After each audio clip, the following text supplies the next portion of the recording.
Hello guys, मेरे channel पे आपका बहुत बहुत स्वागत है। मैं बताने वाली हूँ आपको भीमा शंकर ज्योतिर्लिंग कैसे जाएं, कहाँ रुकें, खाने की क्या व्यवस्था है, कितना बजट होगा, कितने दिन का प्लान होगा। ये सारी जानकारी मैं इस वीडियो में आपके साथ शेयर करूँगी, तो बने रहिए लास्ट तक और लाइक करना मत भूलिए, सब्सक्राइब करना मत भूलिए। आप सभी जानते हैं कि महाराष्ट्र में 3 प्रमुख ज्योतिर्लिंग हैं। तीनों के दर्शन आप एक साथ 2 दिन में प्लान बनाकर कर सकते हैं। पहला ज्योतिर्लिंग है त्र्यंबकेश्वर, जो कि है नासिक जिले में। दूसरा ज्योतिर्लिंग है कृष्णेश्वर, जो कि है औरंगाबाद में है। तीसरा ज्योतिर्लिंग भीमा शंकर, जो कि पुणे के पास स्थित है। भीमा शंकर पहुंचने के लिए आपको पुणे पहुंचना होगा। पुणे पहुंचने के लिए आपके पास 3 ऑप्शन है, बस, ट्रेन और फ्लाइट। तीनों से आप पुणे पहुंच सकते हैं। अगर आप फ़्लाइट लेते हैं तो आपको पुणे इंटरनेशनल एयरपोर्ट तक फ़्लाइट लेना होगा। अगर आप ट्रेन से जाना चाहते हैं तो आप नासिक और पुणे दोनों जगह पर ट्रेन से पहुंच सकते हैं। नासिक और पुणे दोनों जगह से ही आपको भीमा शंकर तक का सफ़र बस से तय करना होगा और दोनों ही बस स्टैंड से बसेस आपको हर 20 मिनट में अवेलेबल होती है। पुणे से भीमा शंकर की दूरी 110 किलोमीटर की है, जो कि आप 3 से 3.5 घंटे में पहुंच जाते हैं। एवं नासिक से भीमा शंकर तक की दूरी 210 किलोमीटर की है, जो कि आपको पहुंचने में 7 घंटा करीब लग जाता है। नासिक रेलवे स्टेशन के सामने ही बस स्टैंड है, आप यहां से बसेस ले सकते हैं। एवं पुणे स्टेशन से बस स्टैंड 1 किलोमीटर की दूरी पर है, आप सिटी बस से या ऑटो टैक्सी से पहुंच सकते हैं। नासिक और पुणे दोनों ही जगह से डायरेक्ट बस भीमा शंकर तक बहुत कम ही अवेलेबल होती है, आपको बीच में बस बदलनी होती है। सभी बसेस आपको मंचर तक ड्रॉप करती हैं। इसके बाद आपको सेकंड बस लेना होती है, जो आपको भीमा शंकर तक पहुंचाएगी। मंचर से भीमा शंकर की दूरी 61 किलोमीटर है। यहाँ पर आप टैक्सी से भी जा सकते हैं और बस से भी जा सकते हैं। मंचर से भीमा शंकर तक का बस का किराया लगभग 50 रुपीज़ है और टैक्सी का किराया लगभग 125 रुपये है। पुणे से भीमा शंकर तक का गवर्नमेंट बसेस का किराया आपको 300 से 350 रुपये तक पड़ जाता है और अगर आप एसी बस लेते हैं तो इसका किराया लगभग 800 850 रुपये के लगभग आपको पड़ जाता है। पुणे से आप प्राइवेट कार, टैक्सी कुछ भी कर सकते हैं, इसका भी किराया लगभग 4,500 5,000 आपको पड़ जाता है। नासिक से आप बसेस लेते हैं तो इसका किराया लगभग 400 से 450 रुपये पर पर्सन आपको पड़ जाता है। एक बात का ध्यान रखिए, अगर आप किसी पीक सीजन्स में जाते हैं जैसे महाशिवरात्रि, सावन का महीना या कोई भी फेस्टिवल, तो आप बसेस में जाना अवॉइड करिए, क्योंकि भीड़ के कारण आपको बस में सीट नहीं मिलती और भी बहुत सी प्रॉब्लम्स आपको फेस करना पड़ सकती है।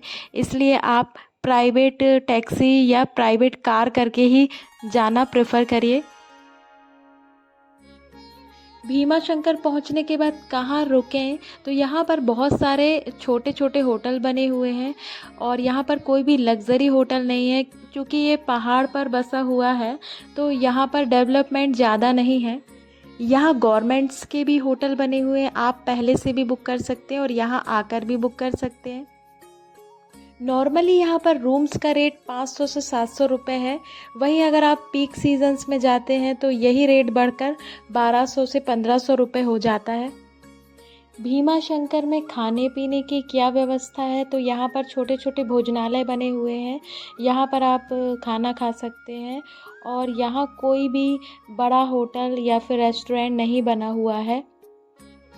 मंदिर की ओपनिंग टाइम सुबह 4 बजे से स्टार्ट हो जाती है। दर्शन के लिए आप सुबह 4 बजे से जा सकते हैं रात के 8 बजे तक। पीक सीजन्स में यहाँ दर्शनों के लिए लंबी लाइन होती है, तो यहाँ पर आपको टाइम लग सकता है। शीघ्र दर्शन के लिए भी पास अवेलेबल है, जिसका रेट करीब 500 रुपये है। नॉर्मली डेज़ में जब भीड़ नहीं होती है तो आपके दर्शन 1 घंटे में आराम से हो सकते हैं। आप शाम को भीमा शंकर पहुंचते हैं तो आप शाम को भी दर्शन कर सकते हैं और सुबह 4 बजे जाकर भी आप दर्शन कर सकते हैं। सुबह जितनी जल्दी हो उतनी जल्दी आपको दर्शनों के लिए निकल जाना चाहिए, क्योंकि भीड़ हो जाती है। यहाँ पर आप भगवान शिव को स्पर्श कर सकते हैं, जल भी चढ़ा सकते हैं। ये भीड़ पर डिपेंड करता है, अगर भीड़ नहीं होती है तो आप आराम से अच्छे से दर्शन कर सकते हैं। भीमा शंकर में भगवान शिव जी ने यहाँ पर भीमा राक्षस का वध किया था, इसलिए इसका नाम भीमा शंकर पड़ा। ये ज्योतिर्लिंग भारत के 12 ज्योतिर्लिंगों में से 6ठा ज्योतिर्लिंग है। मंदिर के रास्ते में आपको 230 के लगभग सीढ़ियाँ मिलती हैं, तो आपको इनसे होते हुए ही जाना होता है। और यहाँ पर बहुत सारी आपको शॉप्स मिलेंगी, आप यहाँ से प्रसाद खरीद सकते हैं। प्रसाद यहाँ पर मावे की मिठाई के रूप में होता है, तो आप ये ज़रूर खरीदें। अगर आपको ट्रैकिंग का शौक़ है तो आपको गुप्त भीमा शंकर ज़रूर जाना चाहिए। माना जाता है कि भीमा शंकर ज्योतिर्लिंग की यात्रा गुप्त भीमा शंकर के बिना अधूरी है। गुप्त भीमा शंकर की यात्रा आपको पैदल ही करनी होती है, क्योंकि यहाँ पर टैक्सी ऑटो कुछ भी नहीं चलता है। ये थोड़ी ही दूरी पर वॉकिंग डिस्टेंस पर है, तो यहाँ आप जा सकते हैं। रास्ते में आपको एरोज़ दिखेंगे, इन एरोज़ की हेल्प से आप मंदिर तक जा सकते हैं। बहुत से श्रद्धालु आपको रास्ते में मिलेंगे। माना जाता है कि ये पुराना शिवलिंग है और ये रियल शिवलिंग है। जो भीमा शंकर ज्योतिर्लिंग में बना हुआ है वो नया शिवलिंग है।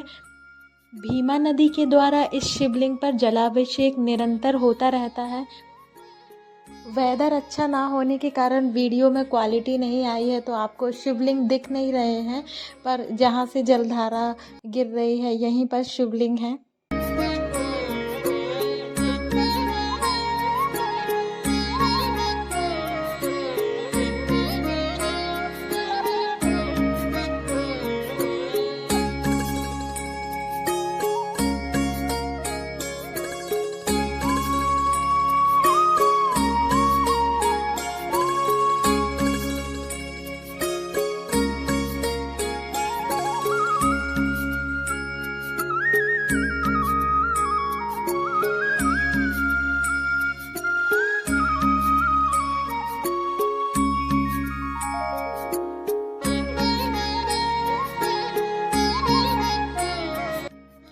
यहीं से थोड़ी ही दूरी पर भीमा नदी का उद्गम स्थान है, यहाँ के भी आपको दर्शन करने चाहिए।